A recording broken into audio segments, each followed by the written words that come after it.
C'est la compile de l'actu sur Skyrock. On ira en Allemagne, on va aller en Angleterre, mais on va démarrer par la France à la place numéro 3 de la compile. Des proprios qui se retrouvent à la une de l'actu. Qu'est-ce qui s'est passé à Avignon? Numéro 3. Eh bien parce que ses propriétaires lui ont demandé de faire un petit peu moins de bruit. Un locataire l'a mal pris. Plus que ça même, puisqu'il les a séquestrés pendant 1 heure.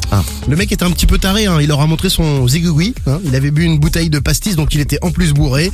Quand les gendarmes sont arrivés, il a proféré des insultes racistes. Il a encore ressorti le zigouigui, il a fait l'hélicoptère avec, puis non Le mec content de montre tout son ça. sexe à tout le monde. Ah, tout le monde, C'est ouais. ça. Il en est assez fier et en plus de ça, il ne s'est pas arrêté là parce qu'il a mordu le mollet d'un gendarme aussi. Il s'est pris pour un Rottweiler.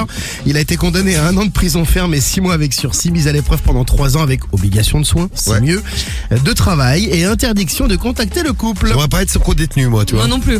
Le mec va te montrer sa bite Ah ouais, à longueur de journée. Ça Ouais. risque de se passer mal. Grave. Et il peut te mordre en plus.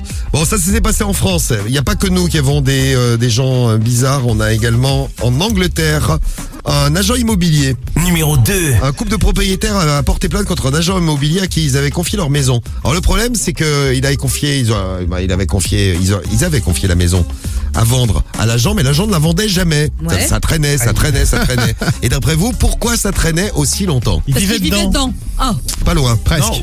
Il invitait des meufs là-bas. Bien joué, bravo. C'était un hôtel quoi. En fait, la maison lui plaisait, il trouvait ça romantique, et au lieu de vendre la maison, il s'en servait comme bésodrome.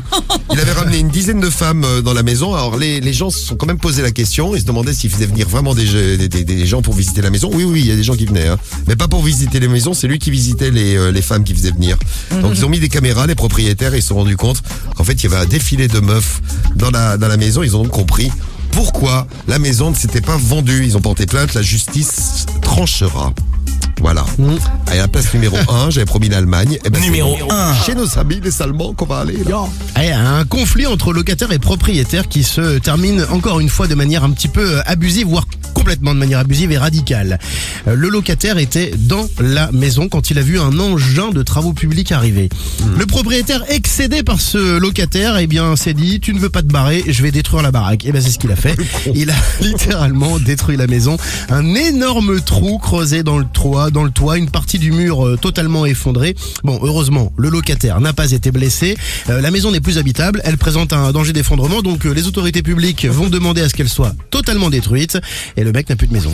Voilà. Tu vois, Cédric, tu C'est radical. n'es pas le seul à avoir un trou dans le mur. Ah, moi c'est tout petit comparé à lui. Voilà, toi, t'as toujours ton trou dans le mur de la salle de bain. Ouais, mais c'est bientôt réglé, ça t'inquiète. C'est fait depuis le mois de janvier. que ça doit être réglé. Janvier, ouais. T'inquiète pas. Ouais. C'est bien, la salle de bain est directement ouverte sur le salon. C'est un concept. C'est assez sympa.